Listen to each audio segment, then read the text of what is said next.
नमस्कार साथियों, आज के वीडियो में स्वागत है। आज बात करेंगे कक्षा 10 के विज्ञान विषय के पहले पाठ की, जिसका नाम है रासायनिक अभिक्रिया एवं समीकरण।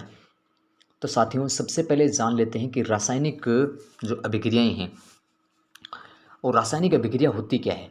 देखिए साथियों, आपने बहुत बार देखा होगा, जैसे आपने कई फिल्मों में देखा होगा कि जो केमिकल होते हैं उनको आपस में मिक्स करते हैं तो उनके बीच में ना वहाँ पर जो है धुआं उठता है, आग लगती है ना। तो वो सारे काम क्या हैं, रासायनिक अभिक्रिया है। अगर मैं आपको साधारण भाषा में बताऊं तो जैसे हमने क्या है, चाय बनानी है तो हम पहले क्या करते हैं, जैसे गर्म दूध के अंदर अगर चाय पत्ती डालते हैं तो उस दूध का रंग है वो चेंज हो जाता है, ठीक है ना। तो वो क्या है, एक प्रकार की रासायनिक अभिक्रिया। जो चाय पत्ती है और दूध के बीच में क्या होती है, रासायनिक अभिक्रिया होती है। उनके जो कण हैं उनके बीच में आपस में क्रिया होती है और वही क्या है, रासायनिक अभिक्रिया, ठीक है ना। तो उससे एक नया चीज़ बन जाता है। जैसे कि आपने दूध में चाय पत्ती डाल दी तो नई चीज़ बन जाती है चाय, है ना। अब वो दूध नहीं रहा, ठीक है ना। तो अब देख लेते हैं इसकी परिभाषा देख लेते हैं हम, ठीक है ना। तो ऐसे परिवर्तन जिसमें नए गुणों वाले पदार्थों का निर्माण होता है उसे क्या कहते हैं, रासायनिक अभिक्रिया कहते हैं। नए गुण वाला चीज़ बन जाता है।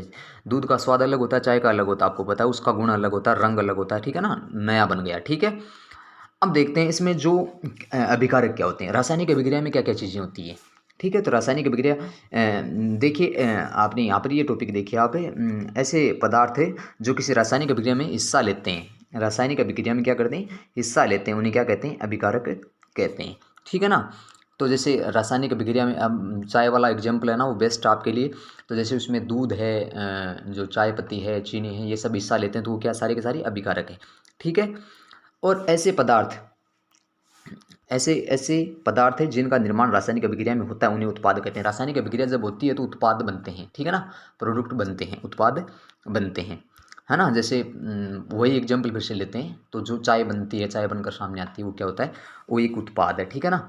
तो जैसे हमने हाइड्रोजन और ऑक्सीजन को मिलाया, ठीक है ना, तो उससे क्या हुआ, ये H2O जो पानी बन गया, तो वो क्या है, उत्पाद है एक प्रकार का, ठीक है ना। तो ये चीज़ें आपके हो सकता है समझ में आई हो, मैं उम्मीद करता हूँ, ठीक है। आराम से अगर कॉन्सेप्ट लोगे ना तो समझ में आएगा। साइंस है वो रटने की चीज़ नहीं है। तो जो अभिक्रिया होती है उसमें अभिकारक भाग लेते हैं। अभिकारक होते हैं वो क्या होते हैं, अभिकारक होते हैं वो भाग लेते हैं। और अभिकारक जब भाग लेते हैं, दो अभिकारक हैं और दो अभिकारक जब भाग लेते हैं तो उनसे क्या होता है, आपस में उनके बीच में क्या होती है, अभिक्रिया होती है। जैसे ये एक अभिकारक है और इसके साथ ये दूसरा है, इन दोनों के बीच में क्रिया होगी और दोनों के बीच में क्रिया होगी और तीसरी चीज़ बनेगी, वो क्या होगा, उत्पाद होगा, ठीक है ना। समझ में आ गया। तो ये दोनों जो हैं वो क्या कहलाएंगे, अभिकारक। इसके बाद जो बनेगा, इनके दोनों के बीच में क्रिया होने से जो बनेगा वो क्या बनेगा, उत्पाद, ठीक है साथियों। आशा करता हूँ आपको समझ में आया होगा। अब इसके कुछ एग्जाम्पल डेली लाइफ में जो होते हैं, दैनिक जीवन के कुछ उदाहरण दिए गए हैं। जैसे जैसे कि बताया गया इसमें भोजन का पाचन। इसके बाद हम जो सांस लेते हैं, श्वसन करते हैं, वो भी क्या है, एक प्रकार की रासायनिक, उसमें भी रासायनिक अभिक्रिया वो, ठीक है ना। लोहे पर जंग लगना, आपको पता है, उसमें परिवर्तन हो जाता है, लोहे में बदलाव आ जाता है, वो भी क्या, एक प्रकार की रासायनिक अभिक्रिया। एक ये मैग्नीशियम फीते का जो जलना, कक्षा 8 में भी आपने पढ़ा होगा। तो ये मैग्नीशियम फीते का दहन है, वो भी क्या है, एक रासायनिक क्रिया। एक और बढ़िया एग्जाम्पल दिया गया है, दही का बनना। साथियों, आपको पता है दही बनता है तो पहले वो दूध होता है, उसके बाद उसमें हम थोड़ा सा खटाई यानी कि दही या छाछ डालते हैं और उसको रात भर रख देते हैं, या हम कुछ घंटे के लिए रखते हैं, जैसे 12 घंटे रखते हैं या 8 घंटे। तो उसके बाद क्या है, वो दही बन जाता है दूध का। वापस वो है ना, दही से हम दूध नहीं बना सकते, ठीक है ना। तो वो एक प्रकार की रासायनिक अभिक्रिया हो गई उनके बीच में। हमने दूध में कुछ डाला और जैसे दूध में थोड़ा सा दही डाला तो उन दोनों के बीच में रासायनिक अभिक्रिया होगी और फिर क्या बन जाएगा, दही बन जाएगा, वो क्या है, उत्पाद है, ठीक है। अब देखते हैं कि रासायनिक अभिक्रिया हो रही है, कैसे पता चलेगा आपको। तो अभी यहाँ पर बताया गया रासायनिक अभिक्रिया परीक्षण। तो देखिए, एक तो है ना, पहली चीज़ है वो है अवस्था में परिवर्तन। क्या है, अवस्था में परिवर्तन, ठीक है साथियों। रासायनिक अभिक्रिया होगी तो अवस्था है ना, जो वो क्या होगी, बदल जाएगी, ठीक है ना, उसकी स्थिति है वो बदलेगी, ठीक है ना। तो साफ साफ वो परिवर्तन आप देख सकते हैं। उसके बाद रंग में परिवर्तन, मैंने चाय वाला उदाहरण दिया, रंग में परिवर्तन, ठीक है ना। इसके बाद आपको पता है लोहे में जंग लगेगा तो वहाँ पर भी परिवर्तन दिखेगा आपको। इसके बाद है तापमान में परिवर्तन। अभिक्रिया जब होती है तो या तो चीज़ ठंडी हो जाएगी या गर्म हो जाएगी, वो अलग अलग अभिक्रिया होती है, उष्माशोषी और उष्मा क्षेपीय अभिक्रिया, बाद में बात करेंगे उनकी। तो तापमान में क्या आता है, परिवर्तन आता है, ठीक है, समझ में आ गया। इसके बाद है गैस का उत्सर्जन। अभिक्रिया होती तो कुछ अभिक्रियाओं में गैस भी निकलती है और वो स्पष्टतः हम उसका परीक्षण कर सकते हैं, ठीक है साथियों। अब देखिए साथियों, रासायनिक अभिक्रियाओं को प्रदर्शित कैसे करते हैं, ये नोट्स जो साथियों हैं उसका लिंक मैं डिस्क्रिप्शन में दे रहा हूँ, और जो वेबसाइट है moneyreadyasir.blogspot.com, उस पर ये नोट्स मिल जाएंगे, उसकी लिंक मैं डिस्क्रिप्शन में दे दूँगा, ठीक है ना। तो देखिए साथियों, यहाँ पर एक समीकरण आपको कुछ बताया गया है यहाँ पर किस प्रकार से क्या होता है। तो यहाँ पर देखिए पहले ये शब्द समीकरण से समझाया गया आपको, ठीक है ना। पहले यहाँ पर शब्द समीकरण से बताया गया है और उसके बाद यहाँ पर है वो सूत्र के द्वारा लिख करके बताया गया है, ठीक है साथियों। जो प्रतीक हैं वो काम में लिए गए हैं। तो शब्द समीकरण से आप समझने की कोशिश कीजिए। यहाँ पर ये जो है जिंक और सल्फ्यूरिक अम्ल, जिंक और सल्फ्यूरिक अम्ल, इनको मिला दिया है। तो ये दोनों क्या हो गए साथियों, अभी बताया था मैंने, अभिकारक हैं, ठीक है ना। इन दोनों के बीच में क्रिया हो रही है, अभिक्रिया हो रही है इन दोनों के बीच में। किनके बीच में, जिंक और सल्फ्यूरिक अम्ल के बीच में अभिक्रिया हो रही है। तो ये क्या हो गई, जिनके बीच में अभिक्रिया होती है वो क्या होती है, अभिकारक होती हैं, ठीक है। और ये बाईं साइड लेके जाते हैं, कहाँ लेके जाते हैं, बाईं साइड लेके जाते हैं। जिनके बीच अभिक्रिया होगी वो होते हैं अभिकारक, और वो हमेशा बाईं साइड लेके जाते हैं, है ना। रासायनिक अभिक्रिया जब होती है तो उसको हम रासायनिक समीकरण द्वारा क्या करते हैं, दर्शाते हैं, ठीक है ना। तो ध्यान से देखिए, रासायनिक अभिक्रिया जब होती है उसको रासायनिक हम समीकरण द्वारा दर्शाते हैं। तो रासायनिक समीकरण क्या होता है कि जैसे ये दो चीज़ हैं, दो अभिकारक हैं, ठीक है, इस प्रकार से दर्शाते हैं। ये दो अभिकारक हैं जिनके बीच में क्रिया होगी, और उसके बाद हम तीर का चिन्ह लगाते हैं, और फिर इन दोनों के बीच क्रिया होने से जो चीज़ बनेगी वो यहाँ दिखाते हैं, ठीक है ना। तो ये हो गई आपकी दाहिनी साइड यानी कि राइट साइड, और ये हो गई लेफ्ट साइड, ठीक है। तो लेफ्ट साइड में क्या आएंगे, ये देख लीजिए समीकरण लिखने का तरीका है ये। तो यहाँ पर बाईं साइड आएंगे आपके अभिकारक, ठीक है ना, बाईं साइड आएंगे अभिकारक, उनके बाद तीर का चिन्ह लगाते हैं, और उसके बाद यहाँ पर उत्पाद लिखते हैं, ठीक है। अगर एक से, देखिए अभिकारक होंगे, एक से ज़्यादा तो होंगे, क्योंकि एक होगा तो क्रिया किससे करेगा, एक से अधिक होंगे तो एक से अधिक जो अभिकारक होते हैं उनके बीच में क्या है, प्लस का चिन्ह लगाते हैं, ठीक है। जिस प्रकार से जैसे हाइड्रोजन है, ठीक है ना, और उनकी क्रिया होगी जैसे ऑक्सीजन से, तो इस प्रकार से हम प्लस का चिन्ह लगा के दिखाते हैं। फिर जो दोनों से बनेगा वो आगे तीर के बाद में दिखाते हैं, है ना, ठीक है साथियों। तो मेरे पास साथियों जो बोर्ड है वहाँ पर थोड़ी प्रॉब्लम आ रही है, और स्टैंड में भी, कैमरा स्टैंड प्रॉब्लम आ रही है, इसलिए मैं आपको दिखाने की ये इस चीज़ से इस प्रकार से पढ़ाने की कोशिश कर रहा हूँ। मुझे अच्छा तो नहीं लग रहा है, और वीडियो काफ़ी लंबा होने वाला है, इसलिए मैं छोटी छोटी चीज़ें बताऊँगा, जितना मैं समझा सकता हूँ कोशिश करूँगा पूरी, ठीक है साथियों। तो यहाँ पर आपको नीचे समीकरण के द्वारा समझाया गया है, ठीक है ना।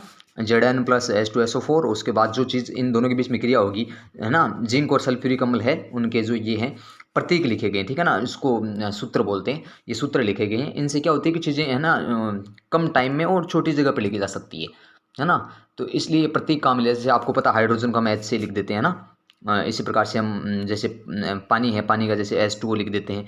तो इसमें समय भी कम लगता है, जगह भी कम लगती है, और ये पूरी दुनिया में समान चलते हैं। तो ये आपने पढ़ा होगा कक्षा 9 में, जहाँ पर बताए गए आपको जो जो परमाणु वाला पार्ट है, उसके बारे में, परमाणु की संरचना वगैरह, तो वहाँ पर इनके प्रतीक वगैरह चीज़ बताएंगे होंगे आपने, लगभग आपको कम से कम 20 तक तो याद होनी चाहिए हर बच्चे को। तो यहाँ पर इनके बीच में Zn और H2SO4 के बीच में क्रिया होती है। तो ये है इनकी, आपको पता है, ये बाईं साइड लिखे हुए, उसके बाद तीर का चिन्ह लगा के बीच में, और इसके बाद जो बनेगा वो इधर लिखा गया है। अगर एक से अधिक उत्पाद बनते हैं उनके बीच में प्लस का चिन्ह लगाते हैं, और इधर एक से अधिक अगर अभिकारक है उनके बीच में क्या करते हैं, प्लस का चिन्ह लगाते हैं। यहाँ पर आप देख सकते हैं साफ साफ, ठीक है साथियों। अब देखिए साथियों, रासायनिक समीकरण, रासायनिक अभिक्रिया रासायनिक समीकरण द्वारा निरूपित की जाती है। जो भी अभिक्रिया होगी उसको हम एक समीकरण द्वारा लिखते हैं। जैसे अब पिछली आपने स्लाइड में देखा, तो वहाँ पर जो अभिक्रिया हुई उसको हमने एक समीकरण, जैसे Zn लिखा प्लस H2SO4 लिखा, इस प्रकार से हम समीकरण लिख के उसको दर्शाते हैं। उससे पता चलता है कि यहाँ पर क्या हो रहा है, ठीक है ना। आसान भाषा में बहुत ही सरल तरीके से कम समय में कम जगह पर लिखी जा सकती है, इसलिए हम समीकरण का इस्तेमाल करते हैं। जैसे हम ऐसे समझ लो आप साधारण भाषा में कि जैसे कोई चीज़ हम जैसे शॉर्टकट में नाम लिखते हैं, जैसे पूरा डॉक्टर लिखने के बजाय हम DR उसके बाद है ना वो डॉट लगा देते हैं, तो ना शॉर्ट जो नेम होते हैं, उस प्रकार से ये क्या होते हैं, प्रतीक होते हैं, इनके चिन्ह होते हैं, ठीक है ना। तो इनसे क्या होता है, काम थोड़ा सा आसान बन जाता है। तो इनके द्वारा हम समीकरण को, है ना, लिखते हैं, दर्शाते हैं, ठीक है साथियों। अब यहाँ पर थोड़ा सा बता रखा है कि हम रासायनिक समीकरण कैसे लिखते हैं। मैंने जितना बता दिया आपको पीछे, जो लेफ्ट हैंड साइड और राइट हैंड साइड, जो दाएं साइड बाएं साइड जो मैंने बता दी, तीर का चिन्ह लगाना प्लस, वही सब यहाँ पर बताया गया है। तो यहाँ पर देखिए, रासायनिक समीकरण तत्वों के प्रतीक वही होते हैं, जैसे हम हाइड्रोजन को H से, ऑक्सीजन को O से दर्शाते हैं, वही प्रतीक होते हैं। या अभिकारक, रासायनिक समीकरणों में तत्वों के प्रतीक या अभिकारक और उत्पादों के रासायनिक सूत्र, है ना, जैसे सूत्र है H2SO4 वो सूत्र है, ठीक है ना, उसकी भौतिक अवस्था के साथ लिखे जाते हैं। भौतिक अवस्था भी दर्शाते हैं कि वो क्या है, द्रव है, ठोस अवस्था में है या गैस अवस्था में है, ठीक है ना, समझ आ रहा है। तो भौतिक अवस्था के साथ लिखे जाते हैं, ठीक है ना। तो कोष्टक में नीचे भौतिक अवस्था भी दिखाते हैं, ज़्यादातर आपको कम ही देखने को मिलेगा, लेकिन दर्शाते हैं। जैसे कोई चीज़ है ना, जैसे कुछ गैस है, तो गैस के हम जैसे ये जैसे गैस है, तो इसके यहाँ पर कोष्टक में हम स्मॉल जी से इस प्रकार से दर्शाते हैं, ठीक है ना। तो ये हो गई इसकी भौतिक अवस्था, ठीक है। ये समझाने के लिए साथियों यहाँ पर मत जाइए आप, मैं यहाँ पर जो कुछ लिख रहा हूँ वो सिर्फ समझने के लिए, ठीक है, सिर्फ उदाहरण है।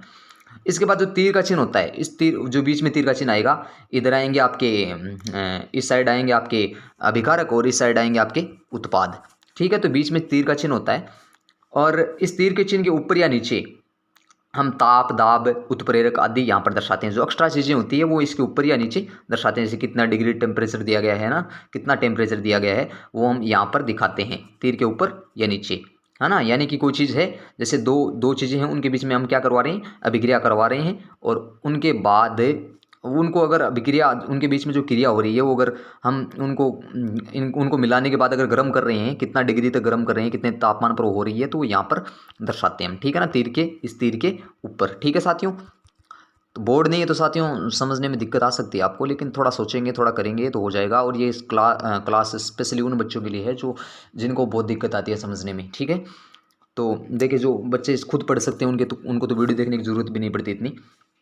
अब है समीकरण संतुलित करना, वो साथियों मैं नहीं बताने वाला, क्योंकि उससे वीडियो बहुत ज़्यादा लंबा हो जाएगा और यहाँ पर ठीक से मैं लिख नहीं सकता, तो वो नहीं बताया जाएगा। बहुत आसान है, वैसे बहुत आसान स्टेप है उसके कुछ, ठीक है साथियों। अब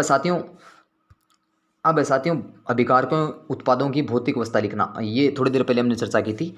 और ये भौतिक अवस्था लिखने, देखिए ठोस के लिए हम एस यानी कि सॉलिड काम में लेते हैं, और ये दो आप ध्यान रख लीजिए, ठोस के लिए एस काम में लेते हैं और द्रव के लिए हम एल काम में लेते हैं, मतलब लिक्विड, ठीक है। और बाकी आपको ज़्यादा ध्यान रखने की जरूरत नहीं। हाँ, गैस का हो ही गया, आपको पता ही सबको ना, तो गैस को जी से लिखेंगे, ठीक है। तो ये तीन ही मुख्यतः आपको देखने को ज़्यादा मिलती है, और इतना इनका काम पड़ता नहीं है वैसे। इसके बाद देखिए आप, ये बता दिया मैंने, ताप, दाब, उत्प्रेरक को तीर के निशान के ऊपर या नीचे लिखते हैं। इसके बाद देखिए संयोजन अभिक्रिया। इस अभिक्रिया में दो या दो से अधिक अभिकारक मिलकर एकल उत्पाद बनाते हैं। बहुत सिंपल है। अगर कुछ चीज़ें हैं ना, जैसे अभिकारक हैं, वो क्या है, जुड़ रहे हैं, ठीक है ना, दो या दो से अधिक चीज़ें, ठीक है ना, वो जुड़ रही है। जैसे एक चीज़ है, उसमें दूसरी चीज़ को हमने मिलाया, और वो दोनों मिलकर के एक तीसरी चीज़ का निर्माण कर रही है। जैसे ए और बी मिलकर के सी का निर्माण कर रहे हैं, तीसरी चीज़ का। बस इतनी सी सिंपल है ये संयोजन। अब शब्द से ध्यान में रखिए, संयोजन मतलब जुड़ना, है ना, जुड़ना। तो जहाँ पर दो या दो से अधिक अभिकारक है, ये अभिकारक दो या दो से अधिक हो सकते हैं, तीन भी हो सकते हैं, वो जुड़ करके मिल करके और तीसरी चीज़ बना लेते हैं, है ना, वो क्या होती है, संयोजन अभिक्रिया। इसमें जुड़ जाती चीज़ें। जैसे यहाँ पर देखिए, कोयले के दहन में आप देखिए, यहाँ पर आपको दिखाया गया है, इसमें कार्बन प्लस ऑक्सीजन मिल जाती है, तो CO2 कार्बन डाइऑक्साइड बना लेती है। तो ये C और प्लस O2 ये जुड़ गए, दोनों जुड़ करके, ये देखिए यहाँ पर जुड़ गए, ठीक है ना, मिल करके एक तीसरी चीज़ बना लेते हैं। तो यही होती है, क्या होती है, संयोजन अभिक्रिया। और वियोजन अभिक्रिया, वियोजन का मतलब होता है टूटना, वियोजन अभिक्रिया इसकी ठीक उल्टी हो जाएगी। इसमें जुड़ते हैं, उसमें टूटते हैं, एक समझ लो, दूसरा उसका उल्टा कर देना, ठीक है। जल का निर्माण होता है, तो यहाँ पर देख लीजिए आप, ठीक है ना, आराम से आप ये पॉज करके देख सकते हैं, ठीक है। वीडियो लंबा होगा, इसलिए मैं आपको ज़्यादा बताने वाला नहीं है। समझ में आना है तो एक बार में आपके आराम से आ जाएगा। वीडियो को दोबारा प्ले करके आप देख लीजिए, थोड़ा पीछे निकाल करके। वियोजन साथियों मैंने बता दी थी। अब ऊष्माक्षेपी अभिक्रिया, और तो इसमें क्या है कि जिन अभिक्रियाओं में उत्पाद के निर्माण के साथ साथ ऊष्मा का उत्सर्जन होता है, यानी कि गर्मी निकलती है उन अभिक्रियाओं में, है ना। जब दो केमिकल होते हैं, उनके बीच में रिएक्शन करवाते हैं, और वहाँ पर अगर ऊष्मा उत्पन्न होती है, चीज़ें गर्म हो जाए, ठीक है ना, उनके बीच में से तापमान निकलता है, इससे सामान्य भाषा में समझिए आप, ठीक है ना, ऊष्मा का उत्सर्जन होता है, ऊष्मा बाहर निकलती है, तो वो क्या होती है, ऊष्माक्षेपी अभिक्रिया। और साथियों इसकी ठीक उल्टी हो जाएगी ऊष्मा शोषी अभिक्रिया। ऊष्मा का अवशोषण हो जाएगा, वो होगी ऊष्मा शोषी अभिक्रिया। ऊष्मा जिसमें निकलेगी वो होगी ऊष्माक्षेपी अभिक्रिया, है ना। ऊष्माक्षेपी मतलब जिसमें ऊष्मा निकल रही है, ऊष्मा शोषी मतलब जिसमें ऊष्मा का अवशोषण हो रहा है। मतलब वहाँ पर जहाँ पर ऊष्मा का अवशोषण होगा, वो अपनी अभिक्रिया किरणें में ऊष्मा को काम में ले लेती है, इसलिए वो चीज़ें ठंडी हो जाती है वहाँ पर, ठीक है। और जहाँ पर तापमान निकलता है, चीज़ें उस अभिक्रिया हो रही चीज़ें गर्म हो जाती है, तो क्या होती है, ऊष्माक्षेपी अभिक्रिया, ठीक है साथियों। तो अब देखिए, शोषण एक ऊष्माक्षेपी अभिक्रिया है। शोषण में आपने देखा होगा, कभी आप ध्यान से प्रेक्षण करना, है ना, थोड़ा सा आपको ऐसे फील होगा अगर आप अपनी जो सांस लेकर छोड़ते हैं तो आपको गरम गरम, वो जब सांस लेकर छोड़ते हैं तो गरम गरम महसूस होगी आपको, ठीक है। अब इसके बाद देखिए, ये समझने के लिए सारे प्रोसेस। इसके बाद है वियोजन अभिक्रिया, जो मैं बता चुका हूँ, संयोजन की ठीक उल्टी होती है, वो होती है वियोजन अभिक्रिया। इसमें एकल अभिकारक टूटकर दो या दो से अधिक उत्पाद बना लेते हैं, ठीक है ना। वियोजन अभिक्रिया में यहाँ पर जैसे देखिए ए है और ये टूट करके पहले अकेला था और फिर दो में टूट गया, ठीक है ना, B+C। ये समझाने के लिए है, ठीक है, कोई सूत्र नहीं है, ये सिर्फ समझने के लिए है। इसके बाद में ऊष्मीय वियोजन, तो ये ऊष्मा की सहायता लेकर किया गया वियोजन, ठीक है ना, वो होता है ऊष्मीय वियोजन। अब देखिए साथियों, प्रकाशीय वियोजन सूर्य का प्रकाश है उसकी उपस्थिति में जो वियोजन होता है, यानी सूर्य के प्रकाश में कोई चीज़, कोई केमिकल रख देते हैं तो वो टूट जाता है, तो वो क्या होता है, उसमें वियोजन एक प्रकार का ये भी है ना, प्रकाशीय वियोजन है। तो इसमें भी, प्रकाश में भी क्या होती है, ऊष्मा होती है, सूर्य के प्रकाश की उपस्थिति में होने वाला ये वियोजन है, ठीक है। तो यहाँ पर देखिए, आप देख रहे हो, ये कुछ रिएक्शन दी हुई है। 2AgCl है, उसको अगर हम सूर्य के प्रकाश में रख देते हैं तो वो Ag और Cl अलग अलग हो जाएंगे, ठीक है, 2Ag + Cl2, ठीक है। इस अभिक्रिया का उपयोग श्वेत श्याम फोटोग्राफी में, ऐसी चीज़ें ध्यान रखिए आप, ठीक है ना। ऐसी चीज़ पूछ लेते हैं कि इसका जो है वो कहाँ पर इसका इस्तेमाल होता है, ये कहाँ पर देखने को मिलता है, ठीक है, श्वेत श्याम फोटोग्राफी यानी ब्लैक एंड वाइट फोटोग्राफी, ठीक है साथियों। नेक्स्ट देखते हैं। अब ऊष्माशोष्य अभिक्रिया बात कर ली हमने, ऊष्माशोष्य अभिक्रिया। इसमें ऊष्मा की आवश्यकता होती है, ऊष्मा को ये ग्रहण कर लेते हैं, ऊष्मा का अवशोषण कर लेते हैं, नाम से पता चल रहा है, तो वो क्या होती है, ऊष्माशोषी अभिक्रिया, ठीक है साथियों। तो अब बात कर लेते हैं विस्थापन अभिक्रिया। विस्थापन अभिक्रिया में क्या होता है, एक जो है अधिक क्रियाशील तत्व है कम क्रियाशील तत्व को विस्थापित कर देता है। जैसे क्लास में होते हैं कुछ बच्चे होते हैं, वो ज़्यादा क्रियाशील, ज़्यादा बदमाशी होते हैं, तो वो जो सीधा साधा सरल लड़का होता है उसको उठा के उसकी जगह से दूर कर देते हैं, उसकी जगह वो बैठ जाते हैं। तो इस प्रकार से ये कुछ होता है, ठीक है साथियों, समझ आ गया। ज़्यादा क्रियाशील है तो वो कम क्रियाशील को उठा करके उसकी जगह ले लेता है। बस इतनी सिंपल चीज़ें, एकदम कोई दिक्कत नहीं है।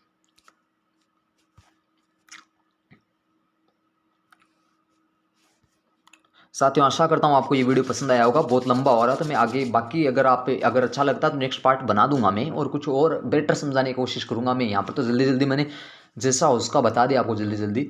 और अगर अगर आपको लगा है कि समझाने में कोई दिक्कत आ रही है, या कुछ मेरी आवाज़ से आपको ऐसा लगता है कि मुझे धीमे बोलना चाहिए या तेज़ बोलना चाहिए, तो आप कमेंट करके बता दीजिए। उस हिसाब से हम क्या है आपका फीडबैक लेकर के सुधार कर लेंगे। धन्यवाद साथियों, जय हिंद, जय भारत।